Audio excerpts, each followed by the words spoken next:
Whitney. More questions than answers this morning about a mystery missile launch last night off the Southern California coast. You got to take a look at this. This is how it looked last night as it lit up the skies over LA just after 5 p.m. The view coming from Sky 2. Sight triggered a slew of calls to the Navy and Air Force. Nearly everyone seems to agree that it was a missile launch off the coast, but no one really seems to know for certain who launched it. Former Deputy Secretary of Defense Robert Ellsworth offered his thoughts.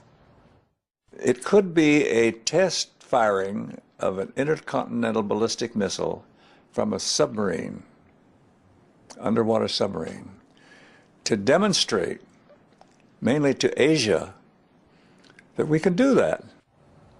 Well, the Navy denies it was a Navy missile, and the Air Force won't say, but it definitely originated from something in the ocean.